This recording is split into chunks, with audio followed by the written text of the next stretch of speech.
Hello Year 6! I'm here with a storytime video, but unfortunately it's not going to be live. I've had a few problems with my internet at home and my Wi-Fi has completely stopped working, so I'm going to pre-record it and then the lovely mischief-ier Mr. Stevens is going to have a go at uploading it for me instead. But as soon as we've rectified that problem, and found a solution, we will get a live up and running. We want to try and get them working, so you've got the opportunity to comment on them as we're going, maybe ask some questions and things like that. But for now, we're going to have a look at Kick, which is what Cheetah and Shark were reading. Silverback, I know you were reading something different, but you might have been interested in this book anyway. So I'll give you a quick recap as a reminder for those of you that have read it, and as a bit of an introduction for those of you picking it up halfway through. So it's by the brilliant author Mitch Johnson. It's about a boy called BUDI. He lives in Jakarta, which is in Indonesia.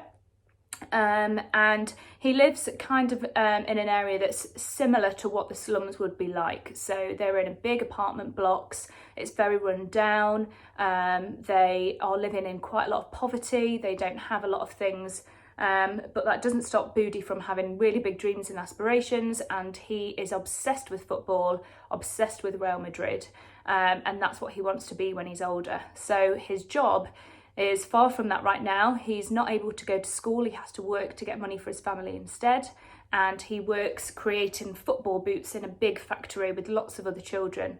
One of his best friends, Rochy, works with him as well. And there's a guy called the Dragon, who, that's his nickname. He owns an apartment block which is meant to be shut down, but he's illegally letting people pay for rent and stay in there. He sounds like a really nasty man, and he has set up a bit of a deal with Rochy. So Rochy broke his window, and so to kind of pay him back, he has to steal a pair of football boots from the place that he's working. And we left it at the end of term right at that moment on a cliffhanger. So I'm going to go back and read the last page to remind myself and you guys of where we were, and then I'll carry on reading and we'll see how we get on. So everyone shuffles towards the exit, and I push the last trolley into the loading room.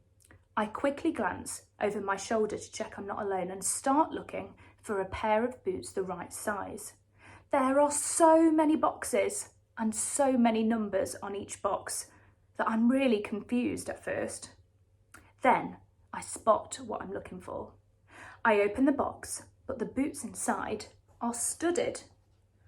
I see another pair, but they're right at the bottom of a tall stack, and the last thing I want is to draw attention to myself. Finally, I find the pair in the right size near the top of a stack. I reach up and I take the box down. I flip the lid open, and inside is a pair of lime green boots with rubber soles. They're not the type that Kieran Wakefield wears, but they're still cool. I take one out and hold it in my hand, asking myself whether I can really go through with this. "What are you doing, BUDI?" And my heart stops beating. Images of dark cells and mean criminals and rough hands dragging me from my bed in the dead of night flash through my mind. What will Mum and Dad say? What will Grandma think? My heart beats at 3 times the normal speed. I feel dizzy. I feel sick. I turn around. Rochy stands in front of the swinging doors, his arms hanging by his side. "I think you should put those back," he says calmly.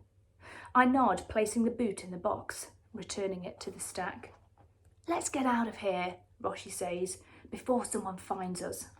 I follow him, keeping to the shadows, under the walkway, relieved and disappointed at the same time. I might not be going to prison for stealing, but it won't be long until the Dragon sends me there anyway. I had one chance to get the boots for his brother. One chance. And I blew it. By tomorrow morning, maybe even tonight, the Dragon's clan will realise that I failed them, and then they'll make me pay. We'll get to the end of the walkway and Rochy comes to a stop. He turns and he puts his finger to his lips. Above us, the office door slams. The walkway creaks under the weight of someone standing on it. Keys jingle as they're turned in a lock, then footsteps echo across the empty factory as a foreman makes his way towards the stairs. "Quick!" Rochy whispers. "Under here!" We scurry to the nearest workbench and crawl under it. I clamp a hand over my mouth and quieten my breathing. The foreman reaches the bottom of the stairs and starts flicking the light switches. "When the last light goes out," Rochy says, "we'll make a run for the door, okay?" I nod and look at the exit. The door stands ajar, letting in all the sounds from the streets outside. "You go first," he says. "I'll follow." The room grows darker and darker as each row of lights is turned off. When the final switch is hit, I scramble out from under the workbench. Almost immediately, I hear the foreman swear and electric lights flicker back into life. I dive under the next workbench, unsure whether the foreman has spotted me. The lights stop flickering, and my new hiding place, I can only see him from the chest down. He stands by the light switches for a moment, his hand hovering over the panel. Then he strides towards me, and within 2 seconds, I can only see him from the belt down. Then the knees down. I back away into the furthest corner, and then only his shoes are visible. I expect an oily hand to reach under the bench and grab me at any moment. But instead, a bunch of keys drops to the surface above me. The foreman turns around and heads towards the toilet beneath the walkway. As soon as the door closes behind him, I hear Rochy's voice in an urgent whisper. "Go!" I crawl out and make a dash for the exit. Bursting onto the street, I weave through the traffic, not stopping or looking back until I reach an alleyway on the other side. "That was close," I say. I turn around, expecting Rochy to be right behind me, but he's nowhere to be seen. The air above the traffic is hazy, blurring my view of the factory door. I look down the street to see if he ran a different way, but there's no sign of him. "Come on, Rochy, where are you?" I crane my neck to get a better look of the factory door. "Come on!" And then I glimpse the dusty pink of Manchester United shirt emerge from the factory. He zigzags through the traffic, and I wave him over to my hiding spot. He's barely made it to safety when the foreman steps out onto the street and locks the door behind him. "What happened?" I ask. "Never mind that. What were you thinking? I thought I told you not to take the boots. You could have ruined everything." And when I look at Rochy, I can't stop the tears from rising. I'm bleeding on the inside too, I just know it. I hate crying in front of Rochy. I look at the ground so he won't notice. "I'm sorry," I say. "I don't know whether I'd have taken them or not. I don't know what I was going to do." Rochy sighs. "Why don't you just go home? I'm sure it's not as bad as you think." 2 tears drop onto the dusty floor of the alleyway. "Okay," I say, not looking up. "I'll see you in the morning." We go our separate ways, and as soon as I turn round the corner, I break into a run and don't stop until I reach home. It feels as though the faster I run, the further away the tears get, and the quicker the wound inside heals. As I turn into the apartment, I almost collide with someone coming out. "BUDI!" Mum says, stepping round the man and into the doorway and putting her hands on my shoulders. "You must watch where you're going. Sorry, doctor, this is our son." The doctor holds a black briefcase in his hand and wears a shiny watch on his wrist. He glances at me and smiles in an annoyed kind of way, like he's got indigestion. Straightening his glasses on his nose, he quickly checks his watch. "No need to apologise," he says to Mum. "I'd better be off now." "Of course," Mum says, rubbing my shoulders. "Thank you for coming at such short notice." The doctor nods and I step out into the street. Mum lets go of my shoulders with a sigh and rubs at her face. "Honestly," Grandma says, "I don't know why you called a doctor. I'm fine." When I turn to face Grandma, she's fumbling with a packet of cigarettes. Again. She puts one between her lips and I strike a match for her. "Thank you, BUDI," she says, taking a drag. "Are you ill, Grandma?" I ask. "No, of course not," she says. "I've never felt better." "I thought you were going to," Mum says, wringing her hands. "You wouldn't stop coughing."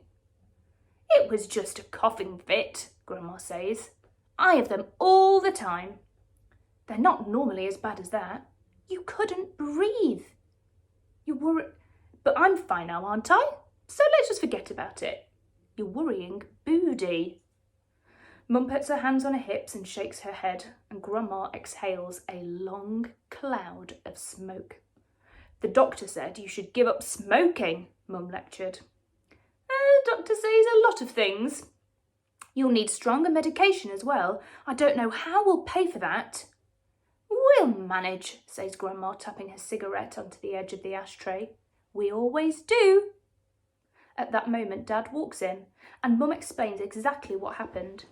Meanwhile, Grandma smokes another cigarette, shaking her head the whole time.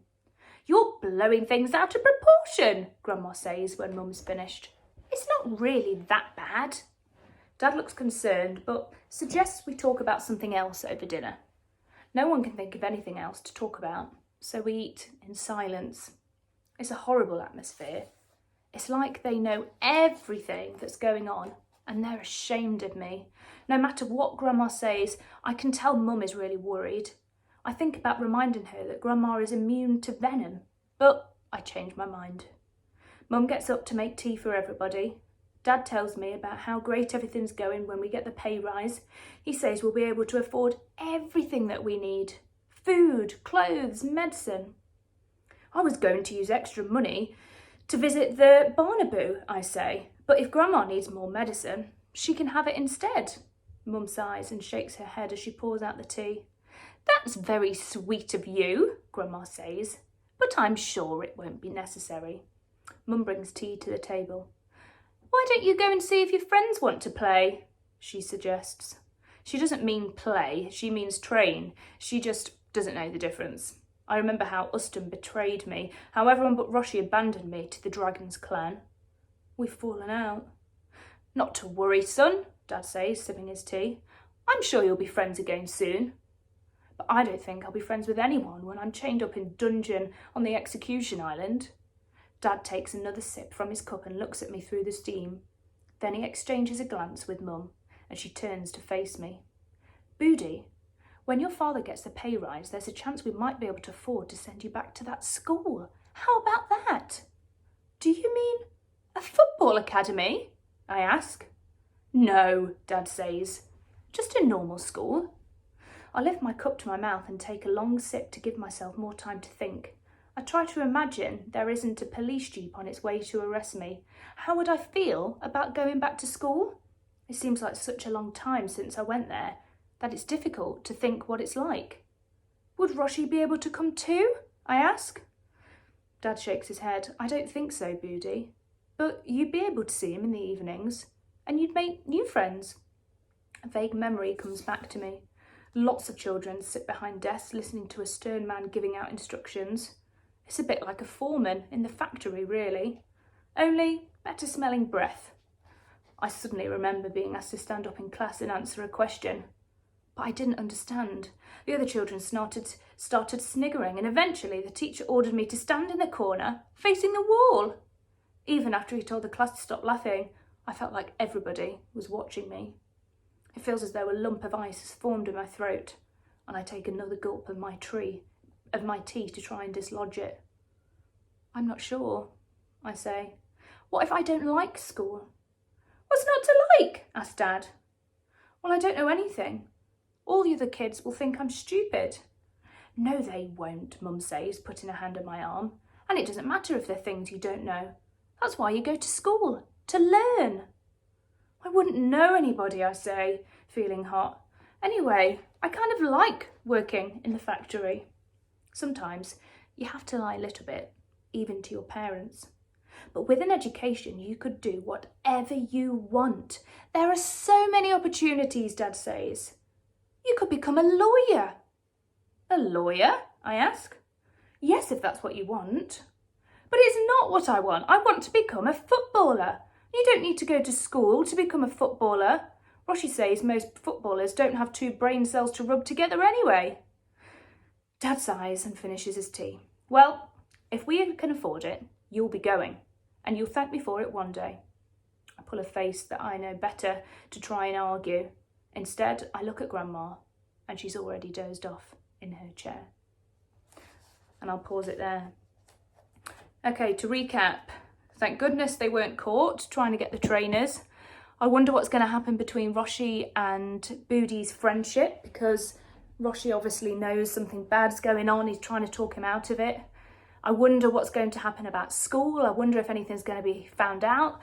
And finally, I wonder when the dragon's going to come back on into all of this. What do you think? You'll have to let us know, either on Purple Mesh or by sending us an email. See what you think. Okay, finally, I pinched some books from the book corner before we left.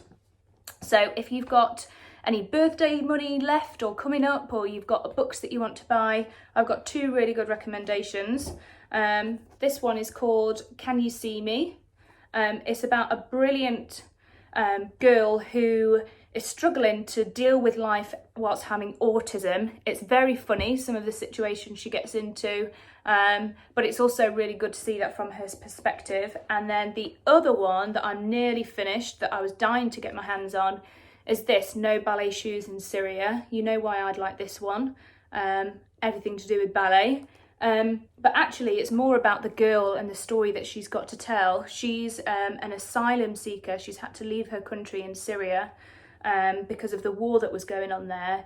And it's all about her attempting to deal with life in England from somebody that wasn't born here, and the struggles that her and her family face whilst wanting to be normal and do ballet as well. So yeah, another couple of recommendations. And hopefully we'll get the Instagram live working with Kik for the next time, and then you might be able to leave some comments as I'm reading. See you all soon, and I hope you're really well. Bye.